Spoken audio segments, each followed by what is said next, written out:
Hello class, welcome to lesson number 4 of topic number 5, share capital.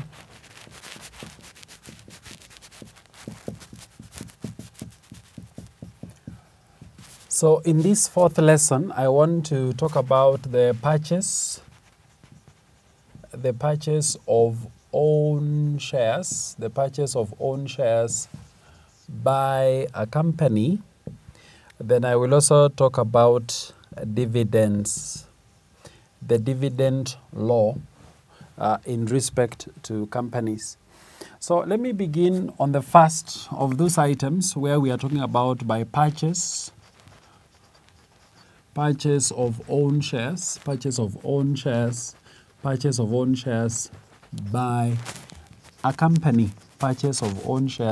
company, where we are asking ourselves the question, can a company purchase its own shares? Or could a company, by extension, finance the purchase of its own shares? Now, we notice that there is a direct prohibition against companies purchasing their own shares or financing the purchase of their own shares. At common law, this is the rule in Trevor versus Whitworth, where the direction of the court is that a company must not purchase its own shares. A company must not purchase its own shares. Now, this is consistent with the rules that relate to the company's maintenance of its own capital.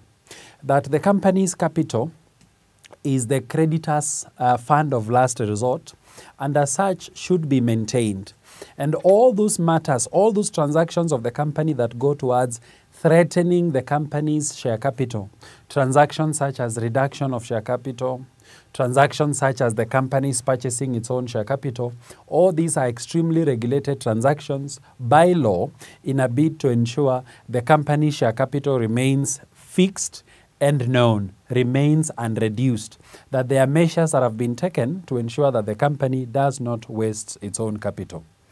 Now, despite this direction that a company must not purchase its own shares, the Companies Act gives us some special exemptions under which a company may be purchasing its own shares.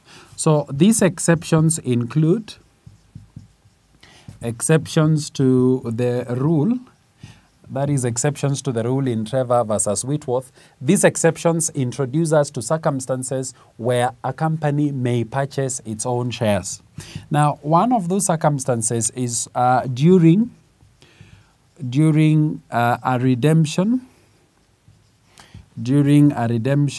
of redeemable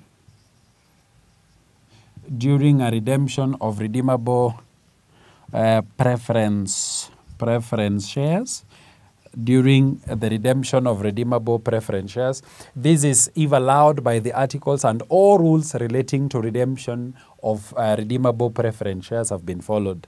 Rules that we have discussed earlier, such as the shares being fully paid, the shares being redeemed either out of the proceeds of a new issue, or if no fresh issue has been issued by the company redeeming them out of reserves and creating the share redemption reserve fund. We could also have a company purchasing its own shares in case of a valid surrender of shares by a member. This is a rare case, but very much possible, particularly where a shareholder holds partly paid shares, that the shares held by this member are partly paid. The fact that they are partly paid, they present a further obligation on that member to make payments for the balance, for the unpaid part of those shares. In the case this member is unable to make these further payments, in the event that this member is not able to discharge this liability, this obligation to pay for the balance outstanding on their shares, then they can surrender such shares to the company. This surrender in a way, is to absolve them from that liability to pay for the outstanding amounts on their shares. The other possible circumstance under law where a company would be purchasing its own shares would be following or pursuant, following a court order for protection or for the purposes of protecting minority, for the purposes of protecting minorities. Where we have circumstances in the company, imagine circumstances such as a variation of class rights that is proposed and even voted accordingly, but we have some minorities who are contesting the variation of class rights on the basis that it is prejudicial to their own interests. We may have a court order directing that the interest of these shareholders, minorities actually, these protesting or these objecting minorities be absorbed by the company. In such an incident, the court could be directing the company to purchase the interest of these minorities, which the resulting transaction would be a company purchasing its own shares. So class, in these exceptional cases, they are presenting us to a scenario where we are going against the directions given by the rule in Trevor versus Whitworth, where the direction is a company must not purchase its own shares. However, we are saying in these exceptional circumstances, we can have a company purchasing its own shares. Now, by extension, we are also saying that a company must not finance or provide a guarantee, must not finance or provide a guarantee for the purchase, must not finance or provide a guarantee for the purchase of its shares, must not finance or provide a guarantee for the purchase of its own shares on the basis, on the same premise that we were not to purchase our own shares for purposes of capital maintenance requirements. However, we are also finding ourselves running into exceptions to this rule, that we have exceptional circumstances where a company may finance the acquisition of its own shares. Now, these exceptions include where providing finance or guarantee is part of the ordinary business of the company. So this could be a company in the financial sector where part of their business is the provision of financial assistance, that they're in the business of giving loans. So a loan has been obtained by a customer in the normal circumstances under which normal loans would be borrowed, where such customer also proceeds on to purchase the shares of this company with the proceeds advanced by the company. Then we have a situation, an exceptional circumstance, where a company has financed the purchase of its own shares. The other exceptional case would be where the company has a scheme, to advance, money or funds to trustees, to a trustee or trustees to acquire shares for the benefit of its employees, Now, this exception presents us with a situation where this company has set up a trust fund or has set up a trust for the benefit of the members. And this trust, part of the things it does is investments for the purposes of the members. Remember, these investments could be through the purchase of shares, securities in companies. So we are saying funds have been advanced to the trustees by this company where the trustees invest for the purposes of the members' welfare. These trustees could proceed on to use these funds in buying the shares of this company, advancing the funds. Now that presents us with an exceptional circumstance where the company is seen advancing funds, which funds are subsequently applied in the purchase of its own shares. Then finally, we have an exception where the company has a scheme. The company has a scheme to advance funds to employees. This is with an exception of directors, except directors to purchase shares in the company, for beneficial ownership.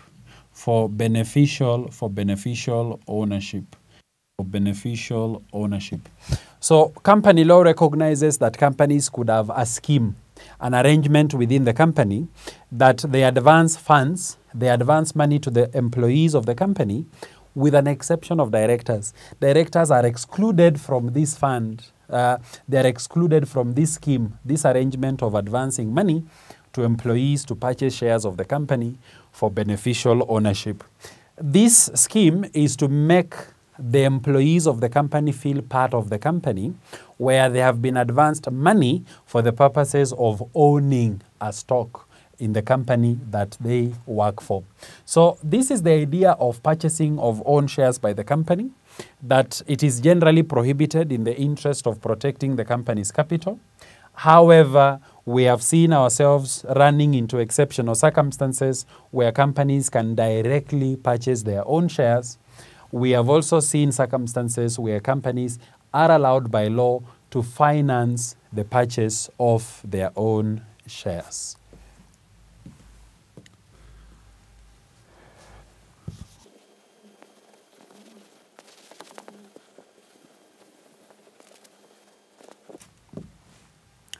Let me now look at dividends.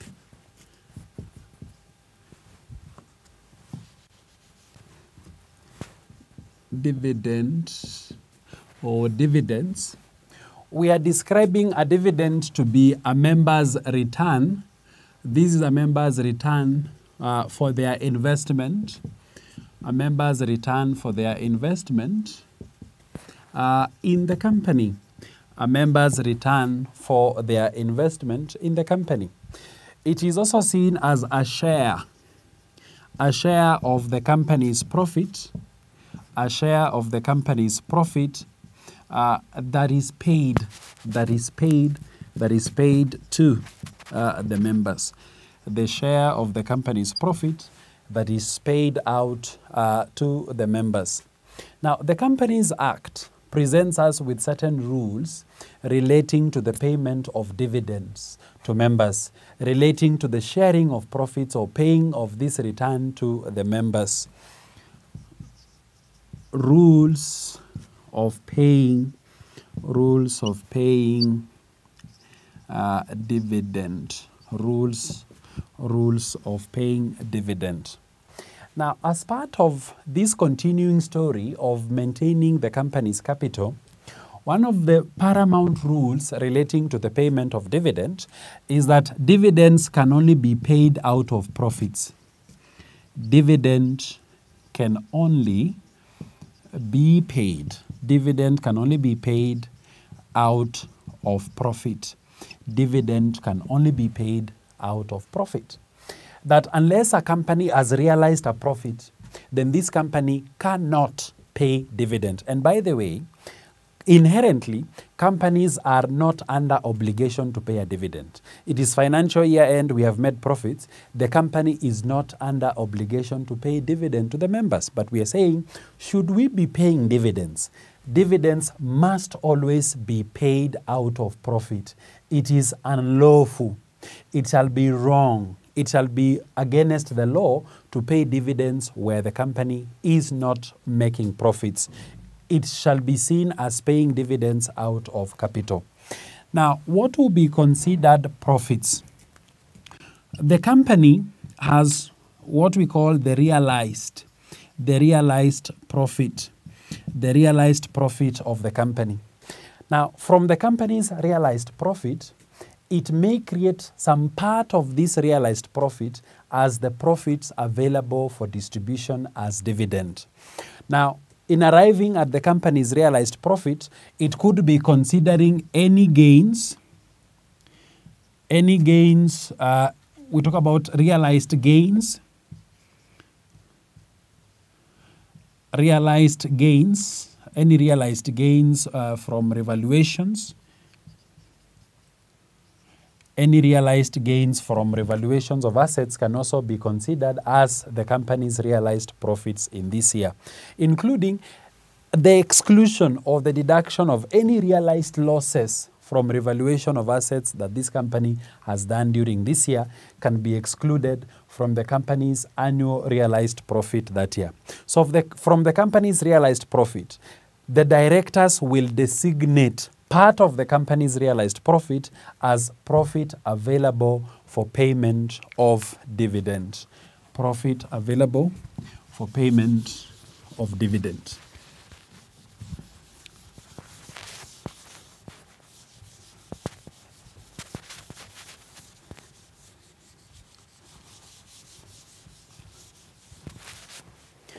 The other rule is that dividend is recommended. Dividend is recommended by the board. Dividend is recommended by the board of directors.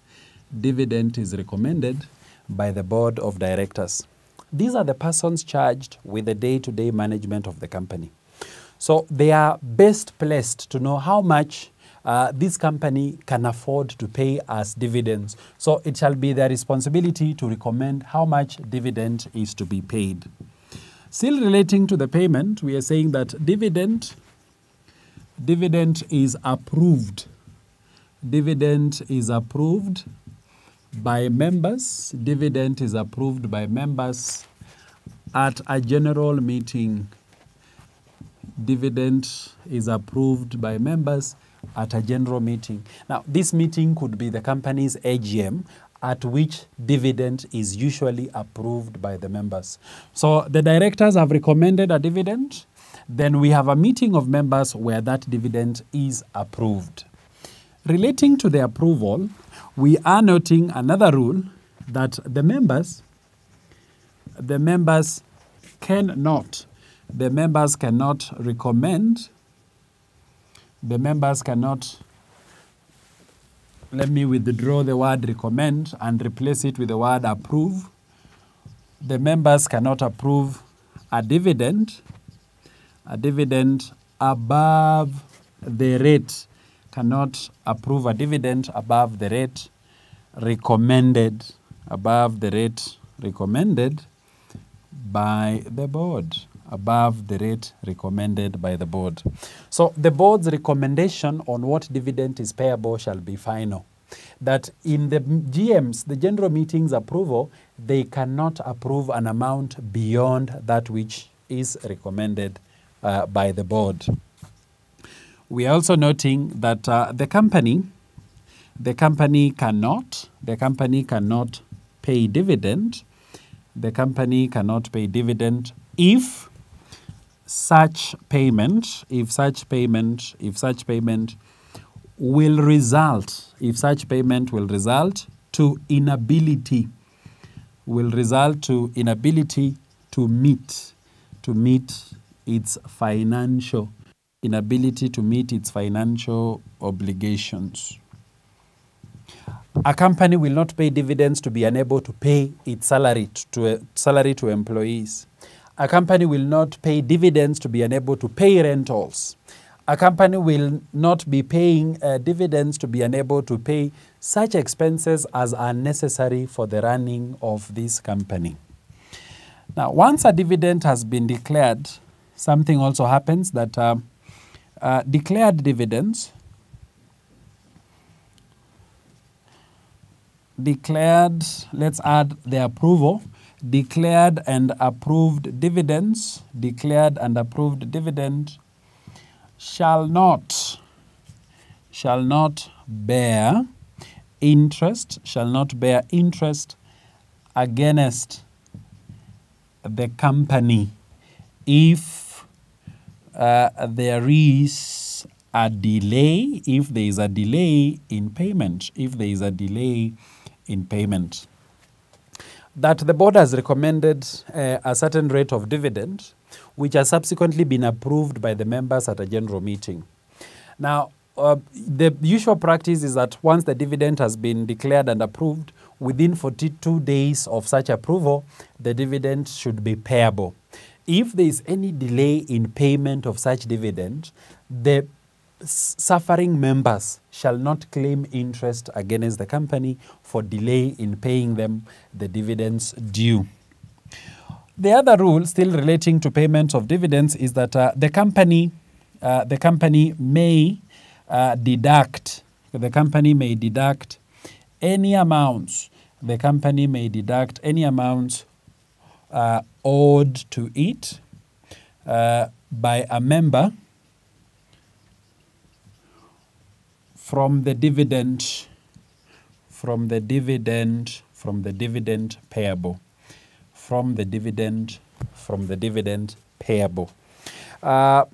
That the company can deduct any amounts that they are claiming from a member from the total amount they are to pay them as dividend.